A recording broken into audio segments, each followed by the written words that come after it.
Assalamualaikum warahmatullahi wabarakatuh. Rahayu Sagung Dubati. Kembali lagi di channel Babat Nusantara.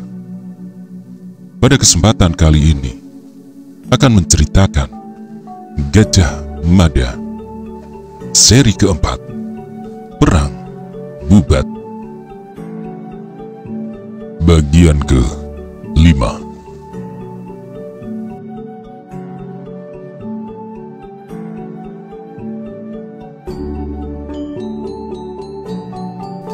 Gajah Enggon memperhatikan tepian pantai berpasir yang terlihat jelas sampai jauh karena siraman cahaya bulan. Gajah Enggon berbalik. Tidak ada jejak kaki di atas pasir, tidak ada siapapun, kata Gajah Enggon yang telah kembali. Gajah Mada tersengal. Dengan susah payah, ia berusaha menguasai diri. Dibantu kanuruhan Gajah Enggon, Gajah Mada berusaha sekuat tenaga untuk bisa berdiri. Ini benar-benar pengalaman tergila yang pernah aku alami, ucap Mahapati Gajah Mada sambil berusaha berbalik dan memperhatikan sebuah arah. Gajah Enggon bergeser dan menempatkan diri berdiri tepat di depan Gajah Mada. Kau merasa yakin melihat seseorang? Tanya Gajah Enggon. Ya, jawab Gajah Mada sambil mengangguk tegas. Gajah Enggon termangu sejenak, namun sebuah pemberitahuan telah disiapkan. Kyai Pawagal sudah tidak ada, ucapnya datar. Mahapati Gajah Mada balas memandang Gajah Enggon dengan tatapan mata tidak kalah tajam. Bahkan serasa akan lepas bola mata laki-laki berwajah tebal itu. Terima kasih karena kau telah membantu Kyai Pawagal terbebas dari belenggunya. Jika aku tidak salah menebak, orang yang kau lihat itu mungkin Kyai Pawagal dalam wujud badan halusnya. Sama sekali tidak ada jejak kaki di arah yang kau lihat itu, lanjut Gajah Enggon. Namun, Gajah Mada memiliki alasan untuk menolak pendapat Gajah Enggon itu. Kemunculan orang itu bukan untuk yang pertama kalinya. Pada suatu ketika di masa lalu, Gajah Mada pernah berurusan dengannya. Mengapa pula orang yang tak dikenal itu tiba-tiba hadir di ujung galuh? Wajah orang yang menampakkan diri dengan cara aneh itu masih wajah yang sama. Akan tetapi semua rasa penasaran itu hanya disimpan dalam hati. Mahapati Gajah Mada sama sekali tidak berniat berbagi, bahkan sampai kapanpun. Untuk rahasia yang satu ini, ia tidak berniat berbagi. Pertemuannya dengan orang tak dikenal itu akan menjadi rahasia yang akan disimpannya sendiri. Kyai Pawagal sudah tidak ada, ulang Gajah Mada perlahan. Kanuruhan Gajah Enggon mengangguk mempertegas apa yang ia sampaikan. Malam itu, rumah Kyai Pawagal ramai oleh orang yang berdatangan untuk menyampaikan bela sungkawa sekaligus membantu mempersiapkan segala sesuatu yang dibutuhkan untuk pembakaran layon yang akan diselenggarakan esok harinya. Penduduk yang tinggal di Pedukuhan Banculu, bahkan sampai ujung pelabuhan, semua datang melayat. Mereka menjadi heboh mengetahui kehadiran Mahapati Gajah Mada di tempat itu. Berita meninggalnya Kyai Pawagal yang mengagetkan dan upacara pemakaman Kyai Pawagal yang akan dihadiri Mahapati Gajah Mada dengan segera menyebar dari mulut ke mulut, bersambung ke mulut yang lain lagi, menular pula pada pedukuhan di sebelahnya. Bahkan berita itu menyebar ke para nelayan yang mengapungkan perahunya di laut. Berita kematian Kyai Pawagal rupanya lebih menyengat daripada ledakan petir yang terjadi di musim kemarau. Kyai Pawagal meninggal? Tanya seorang nelayan yang baru saja menurunkan ikan hasil tangkapannya. Ya, jawab perempuan yang memberitahu. Kyai Pawagal meninggal semalam, ditunggui cucu dan menantunya. Tetapi ada berita lain yang lebih penting yang aku kira perlu diketahui. Berita apa? Tanya nelayan itu. Pati Gajah Mada datang melayat. Kalau ingin melihat wujud Pati Gajah Mada dari dekat, datanglah. Aku akan selesaikan pekerjaanku dulu, baru akan ke sana. Gajah Mada? Mahapati Mangkubumi Majapahit? Terkejut sekali nelayan itu. Ya, Mahapati Gajah Mada datang semalam. Agaknya Kiai Pawagal hanya mau mati jika telah didatangi Mahapati Gajah Mada. Begitulah setelah Mahapati Gajah Mada datang, dengan sangat gampang Kiai Pawagal mengembuskan tarikan nafas terakhirnya, jawab perempuan itu. Nelayan itu sebagaimana para nelayan lain yang selama ini merasa sangat berhutang budi kepada Kiai Pawagal, bergegas menyelesaikan pekerjaannya dan dengan sangat tergesa mendatangi rumah Kiai Pawagal. Nyaris semua nelayan di ujung Galuh berhutang budi kepada kakek tua itu. Kakek yang memiliki ilmu pengetahuan aneh-aneh dan luar biasa. Di mata para nelayan, bintang-bintang di langit semula hanya gemerlap tanpa arti, akan tetapi lain artinya di mata Kiai Pawagal. Dan setelah semua mempelajari dengan cermat, sebenarnya letak bintang-bintang di langit memberi petunjuk atas waktu, atas musim, bahkan ke soal firasat buruk. Dari Kiai Pawagal, para nelayan tahu bagaimana cara pulang jika tersesat di lautan. Dari Kiai Pawagal pula, mereka mendapat petunjuk ke arah mana harus melaut supaya bisa memperoleh tangkapan yang banyak. Kiai Pawagal juga mempunyai kemampuan membantu orang sakit, bahkan menyembuhkan orang yang kesurupan. Hanya dengan ditiup dan mulut komat kamit, hantu yang masuk ke tubuh seseorang langsung terbirit-birit. Maka, bagi penduduk dari ujung barat sampai ujung timur pelabuhan ujung Galuh, kematian Kiai Pawagal benar-benar menjadi kehilangan yang amat besar. Akan tetapi, daya tarik Mahapati Gajah Mada yang datang untuk ikut memberikan penghormatan terakhir kepada Kiai Pawagal memang sangat besar. Puluhan bahkan hampir mendekati seratusan orang yang berniat melaut membelokkan arah perahunya begitu berita kehadiran Gajah Mada itu menyapa mereka. Gajah Mada adalah orang yang sangat terkenal. Bagi orang-orang ujung Galuh, bisa berjabat tangan dengannya akan menjadi sebuah kebanggaan. Kisah itu akan dituturkan kepada anak dan cucu, atau dipamerkan kepada siapapun dengan menepuk dada. Tak harus menunggu teri untuk memulai pembakaran layon. Dengan kerja keras dan bahu-membahu, semua yang dibutuhkan untuk penyelenggaraan upacara sudah terpenuhi. Maka ketika matahari memanjat naik dan cukup panas untuk membuat orang berkeringat, api disulutkan ke tumpukan kayu yang telah disiram dengan minyak. Api pun berkorban, panasnya memaksa orang-orang mundur.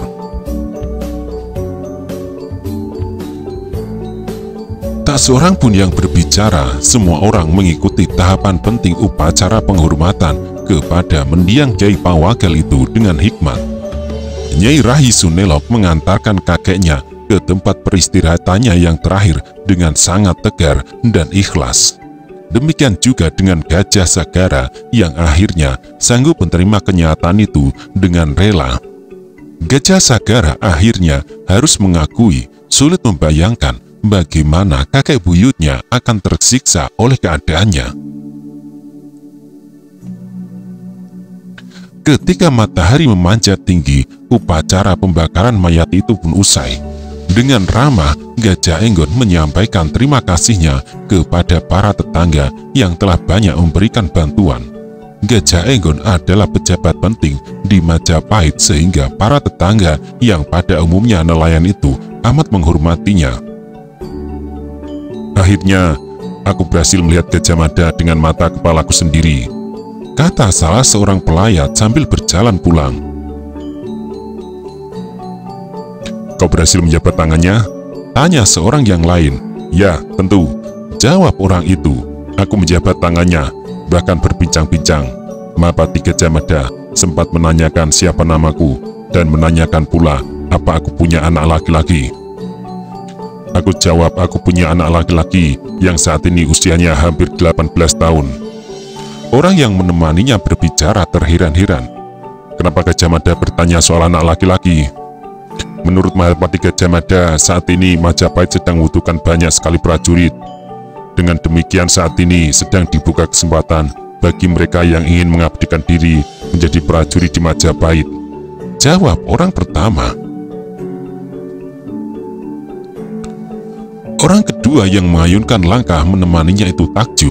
Pandangan mata berbinar. Ia merasa senang sahabatnya itu memperoleh tawaran yang berasal dari Mahapati Gajah Mada secara langsung. Apakah dengan demikian anakmu akan kau kirim ke Majapahit? Tanya orang kedua. Orang pertama menggeleng.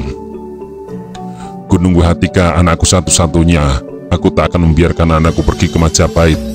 Istriku akan semaput jika sampai berpisah dengan anaknya.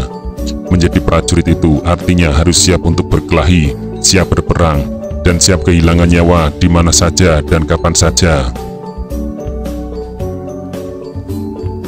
Aku tak mau kehilangan anakku yang hanya satu itu. Aku sudah berusaha sekuat tenaga agar istriku hamil lagi dan punya anak, tetapi Gusti di langit belum kunjung mengabulkan. Supaya garis keturunanku tidak lenyap begitu saja, aku bahkan ingin anakku itu segera kawin dan punya anak. Makin banyak cucu makin baik. Aku bahkan ingin anakku memiliki istri lebih dari satu, supaya garis keturunanku makin mekar. Lelaki kedua yang bergigi menonjol itu mengerutkan dahi. Akan kau suruh anakmu untuk kawin dan punya istri lebih dari satu? Tanyanya. Ya, jawab laki-laki pertama yang berkening lebar itu dengan penuh keyakinan. Orang kedua yang giginya agak menonjol tersenyum aneh. Mengapa bukan kamu saja yang kawin lagi dan campakan istrimu yang sudah tua itu? Tanyanya. Orang pertama yang berkening lebar itu tidak menjawab, namun tawanya berderai, terbawa angin dan ditelan laut. Dua orang yang berbincang sambil berjalan itu terus mengayunkan langkahnya makin jauh meninggalkan rumah Kyai Pawagal. Rumah megah itu entah siapa nanti yang akan menempatinya. Keturunan Kyai Pawagal hanya cucu dan buyutnya itu, namun mereka tidak mungkin tinggal di ujung Galuh. Sebagai pejabat penting di Majapahit, Kanuruhan Gajah Enggon harus tinggal di kota raja. Demikian juga dengan Gajah Sagara yang melanjutkan jejak ayahnya dengan mengabdikan diri menjadi prajurit. Itu berarti Gajah Sagara akan lebih banyak berada di kota raja Majapahit pula.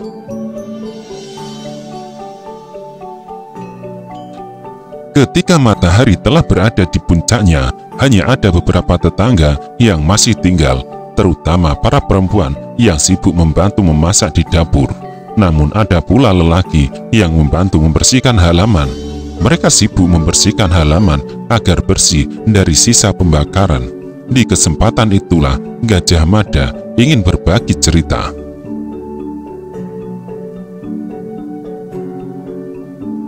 Ada sebuah cerita yang ingin aku sampaikan kepadamu, kata Gajah Mada kepada Kanuruhan Gajah Enggon. Gajah Enggon diam termangu. Di sebelahnya Pasangguhan Gagak Bongol ikut menyimak. Para juru gambar yang dikirim ke wilayah timur telah kembali, dan tak seorang pun yang menyebabkan Sang Prabu berkenan, ucap Gajah Mada. Para juru gambar yang dimaksud adalah orang-orang yang mempunyai kemampuan menggambar orang. Beberapa orang yang memiliki kemampuan itu telah dikirim ke beberapa negara bawahan, bahkan ke negara sahabat, untuk mencari sosok yang tepat untuk dipilih menjadi permaisuri Sang Prabu Hayam Wuruk.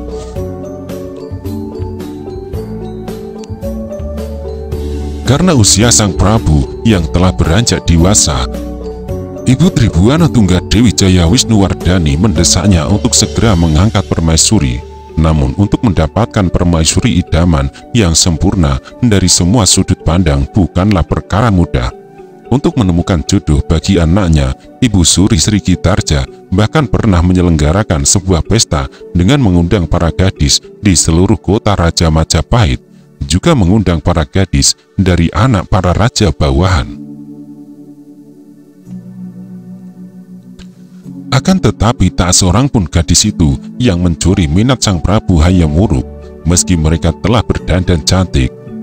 Jadi, balas Kanuruhan Gajah Enggon, Gajah Mada melirik Pasangguhan Gagak Bongol. Ibu Suri Tribhuwana Tunggadewi Jaya Wisnuwardhani memerintahkan kepada Patih Mudaratna untuk pergi ke Sunda. Tuan Putri Ibu Suri mendengar bahwa Prabu Maharaja Linggabuana, Raja Sunda Galuh, memiliki seorang anak gadis yang kecantikannya gilang gemilang. Aku ingin kau menemani Pati Maduratna ke istana Surawisesa, ucap Gajah Mada datar. Kanuruhan Gajah Enggon terkejut. Aku? Ya, jawab Gajah Mada sambil mengangguk. Aku ingin mengetahui sikap dan keadaan kerajaan Sunda Galuh dari orang yang bisa aku percaya. Aku tak ingin mendapat gambaran dari orang lain. Lebih dari itu, aku ingin kau mewakili aku berbicara langsung dari hati ke hati dengan Sang Prabu Maharaja Linggabuana. Kau akan ditemani Mak Panji Lam dan teman-temannya.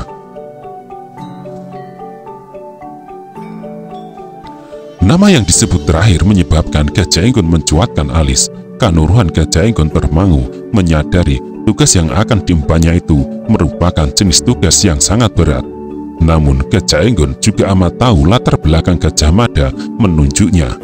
Dalam banyak hal, Gajah Enggon merasa hanya dirinya yang bisa menerjemahkan apa yang dikehendaki Gajah Mada.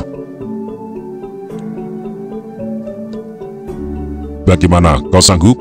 Tanya Gajah Mada. Gajah Enggon merasa aneh mendapat pertanyaan itu. Gajah Mada bukan jenis orang yang gemar tawar-menawar. Perintah yang diberikan tidak pernah diikuti tawar-menawar soal kesanggupan. Namun Kanuruhan Gajah Enggon segera sadar. Mungkin karena ia sedang dalam keadaan berkabung, maka Mahapati Gajah Mada memberikan tawaran. Jika ia tak sanggup, akan diberikan tugas itu kepada orang lain.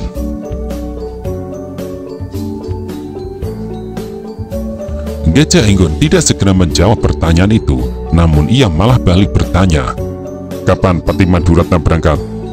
"Dalam pekan ini," jawab Gajah Mada. Kanuruhan Gajah Enggon melirik Pasangguan Gagak Bongol, akan tetapi wajah sahabatnya itu datar-datar saja. Tidak ada bahasa raut muka yang bisa ditangkap. "Aku akan berangkat," ucap Gajah Enggon tegas. Gajah Mada tersenyum. "Kalau begitu, kapan kau akan kembali ke kota Raja Tarik?" tanya Gajah Mada. Kanuruhan Gajah Enggon tidak segera menjawab pertanyaan itu. Dengan meninggalnya Kyai Pawagal, Gajah Enggon merasa tidak perlu berlama-lama lagi berada di ujung Galuh. Akan tetapi segala sesuatunya memang harus ia bicarakan dengan istri dan anaknya. Nyai Rahi Sunelo mungkin akan tetap tinggal di Banculu beberapa hari karena harus menjalankan beberapa kewajiban menggelar acara selamatan. Demikian juga dengan Gajah Sagara, ia tak bisa dengan serta-merta kembali pulang ke kota raja di bumi Tarik. "Besok malam aku akan kembali ke Majapahit. Paginya aku sudah sampai," jawab Kanuruhan Gajah Enggon. Kanuruhan Gajah Enggon menebar pandangan matanya ke laut di depannya. Dalam keadaan biasa, pelabuhan ujung Galuh tidak hanya ramai oleh kapal-kapal nelayan dan kapal para pedagang, akan tetapi juga berjejal-jejal oleh armada kapal perang yang telah berhasil dibangun. Jika di pelabuhan ujung Galuh kini kosong dari kapal perang, itu karena Gajah Mada telah menjatuhkan perubahan perintah. Kapal-kapal perang itu diperintahkan untuk selalu bergerak, tidak boleh berhenti. Sementara itu, seperempat kekuatan armada dikirim ke Dompu di bawah pimpinan Tumenggung Nala. Sejak Mahapati Gajah Mada mengumandangkan sumpahnya yang menyatakan semua orang di Pasebakan Tatak Ramba 20 tahun yang lampau, setapa demi setapa apa yang diimpikan berhasil diwujudkan. Dengan mengirim ratusan orang untuk belajar membuat kapal di Damasraya, dalam waktu cepat puluhan bahkan ratusan kapal berhasil dibangun. Hal itu diimbangi pula dengan dibukanya peluang untuk pemuda di seluruh Majapahit yang ingin mengabdikan dirinya menjadi prajurit. Untuk menghimpun kekuatan, ratusan raja negara di sekitar Majapahit dikirimi surat dan diajak untuk bersatu padu melawan kekuatan Tartar yang masih saja berupaya mencari celah untuk menguasai Nusantara. Kini setelah waktu berjarak 20 tahun lebih sejak dikumandangkannya Hamukti Pahlapa, jumlah kapal perang yang dimiliki Majapahit tidak terhitung lagi. nyaris sama banyaknya dengan jumlah kapal nelayan di antara negara yang diimbau untuk bersatu itu. Ada yang menerima, ada pula yang menolak. Pada awalnya, Gajah Mada tidak dengan serta-merta memaksa negara-negara yang menolak imbauan tersebut untuk mau menyatu dengan Majapahit. Manakala waktu telah bergeser sejengkal, Gajah Mada kembali menghubungi negara-negara yang masih belum mau menyatu dan bersatu dengan Majapahit tersebut. Melihat perkembangan armada laut Majapahit yang sedemikian pesat, beberapa negara yang semula bertahan mulai bergabung. Sebagian negara memutuskan bergabung dengan Majapahit secara sukarela, sebagian yang lain karena rasa takut. Namun ada pula negara yang bersikukuh tidak mau bergabung dengan Majapahit. Bagi beberapa negara di Bali, surat ajakan untuk bersatu dari Majapahit itu dianggap sebagai pelecehan. Jika ajakan itu dituruti, akan tergadelah negara mereka karena tidak ada kehormatan melebihi kemerdekaan. Menjadi bawahan dan bagian dari Majapahit sama artinya dengan dijajah. Oleh karena itu, Majapahit harus dilawan dengan mengangkat senjata. Gajah Mada amat bisa memahami sikap yang demikian itu. Akan tetapi, Gajah Mada juga amat yakin terhadap pentingnya persatuan dan kesatuan, bagaimanapun cara untuk mewujudkannya. Ketika diminta untuk bergabung dan menyatu secara baik-baik, masih saja bersikukuh, tidak bersedia, maka dengan penuh keyakinan, tanpa menyisakan secuil pun keraguan, Mahapati Gajah Mada mengirim pasukan untuk melakukan pemaksaan. Sebuah negara di Bali digempur karena bersikukuh mengambil sikap berbeda. Bahkan pada tahun ini pula, 1357, dipimpin Tumenggung Nala, pasukan Mahapati sedang menggempur Dompu di Sumbawa. Meski masih muda, Tumenggung Nala mempunyai kemampuan hebat dalam menggelar perang di laut. Semua orang sedang menunggu waktu Tumenggung Nala akan dinaikkan pangkatnya menjadi Laksamana.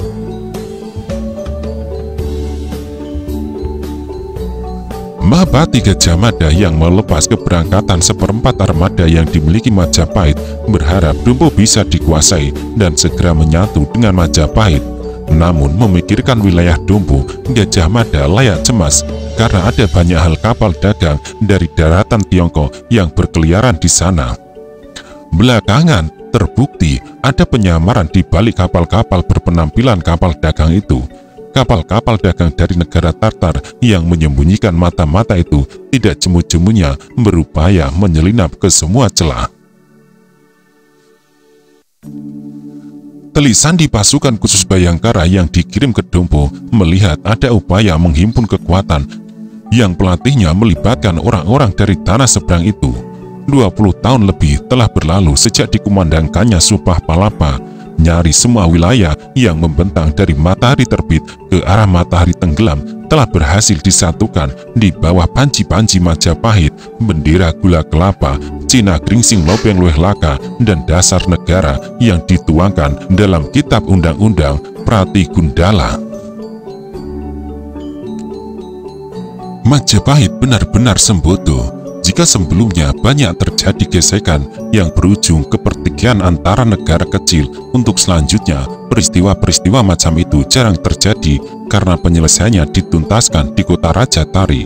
Di lautan, armada perang Majapahit benar-benar memberi rasa aman. Sebagai panglima mewakili Prabu Hayam Wuruk, Gajah Mada memberi perintah kepada armada laut untuk tidak pernah berhenti bergerak. Mereka harus berkeliling, terutama membayang-bayangi beberapa pintu masuk ke wilayah Nusantara. Kapal dagang selanjutnya bisa berlayar dengan tenang karena Kutara Manawa diterjemahkan dengan amat tegas bagi siapa saja. Melalui Kutara Manawa, sudah puluhan perampok di laut yang dihukum mati atau dijebloskan ke penjara. Untuk pemekaran armada laut, Mahapati Gajah Mada tidak melarang beberapa negara bawahan ikut membangun kekuatan prajuritnya, bahkan tidak melarang mereka menggunakan bendera masing-masing dengan kesadaran bahwa satu dan lainnya merupakan satu ikatan yang tidak terpisah. satu darah, satu saudara, satu tujuan, dan merasa menghadapi satu ancaman.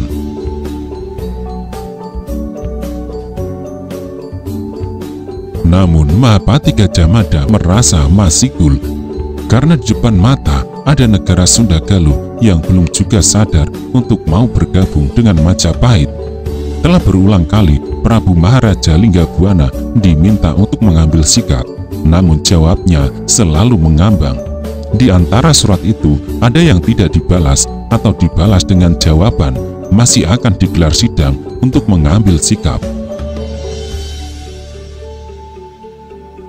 Berulang kali Gajah Mada meminta pendapat dari para mantan Prabu Putri untuk mengambil sikap tegas dan keras terhadap kerajaan Sunda Galuh. Akan tetapi Ibu Suri Tribuana Tunggadewi Jaya Wisnuwardani benar-benar kukuh pada pendiriannya. Ia amat tidak setuju jika Sunda Galuh diserang dengan kekerasan. Ibu Suri Dyah Raja Dewi Marajasa bahkan punya keyakinan menyerbu Sunda sama halnya dengan perang saudara. Kedekatan jarak antara Sunda dan Jawa menyebabkan dekatnya pertalian darah yang diantaranya terjadi melalui perkawinan. Sri Gitarja dan Dyah bahkan mencatat ayahnya Raden Wijaya atau Sri Srang Rama Wijaya terlahir dari perkawinan Dyah Lembutal dengan bangsawan Sunda. Namun Gajah Mada punya alasan untuk merasa jengkel. Di lautan, Majapahit telah banyak mengeluarkan biaya demi menciptakan rasa aman. Telah jatuh puluhan nyawa dalam perang untuk memberi ketenangan ke seluruh negeri di Nusantara. Rupanya hal itu masih belum membuka mata orang-orang Sunda untuk segera menyatukan diri di kapal yang sama. Sunda Galuh yang mengambil sikap terbuka dan menjalin hubungan dengan siapa saja dirasakan sangat merugikan Majapahit. Sunda masih saja beranggapan bahwa menghadapi Tartar bukan urusannya. Sunda tak mau memenuhi imbauan agar jangan berdagang dengan negara Tartar. Akan tetapi dari banyak sudut, Mahapati Gajah Mada tidak menutup mata dari kenyataan bahwa ada banyak sekali peran dan sumbangsih yang diberikan Prabu Maharaja Linggabuana dalam penyerbuan ke Bali. Sang Prabu Maharaja ikut memberikan dukungannya dengan mengirim bantuan pasukan. Ketika terjadi bencana gempa bumi yang meminta banyak korban di daerah selatan Candi Borobudur, Prabu Maharaja Linggabuana mengirim ribuan prajurit untuk membantu mereka yang sedang kesusahan. Kerajaan Sunda Galuh banyak sekali mengirim siswanya ke Majapahit untuk belajar bahasa dan agama karena hampir semua kitab suci dari beberapa agama belum ditulis dengan menggunakan bahasa Sunda. Orang Majapahit juga banyak sekali yang dikirim ke Sunda Galuh untuk saling bertukar ilmu pengetahuan, terutama di bidang pertanian. Sementara itu secara pribadi, banyak sekali orang Jawa yang kawin dengan orang Sunda. Hubungan perdagangan pun sudah terjalin sangat lancar. Andai kata bukan kerajaan Sunda Galuh, tetapi negara lain, tak perlu ada keraguan untuk mengirim kekuatan dan memaksa negara itu tunduk serta bergabung dengan yang lain. Amat memahami cara berpikir Mahapati Gajah Mada dan apa yang diharapkan orang itu.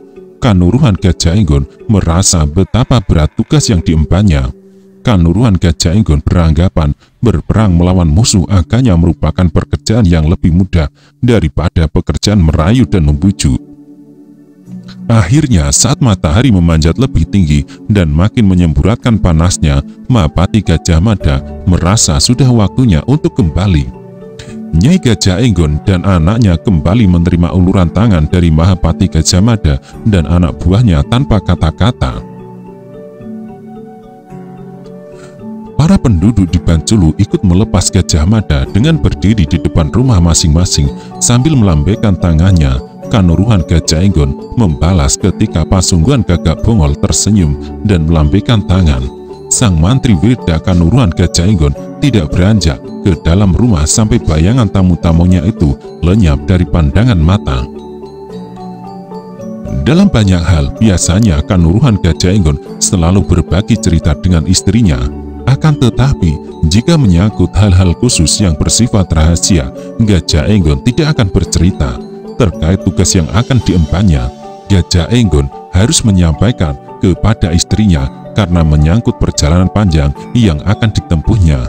Namun niat itu ditundanya sampai nanti setelah istrinya tidak sibuk.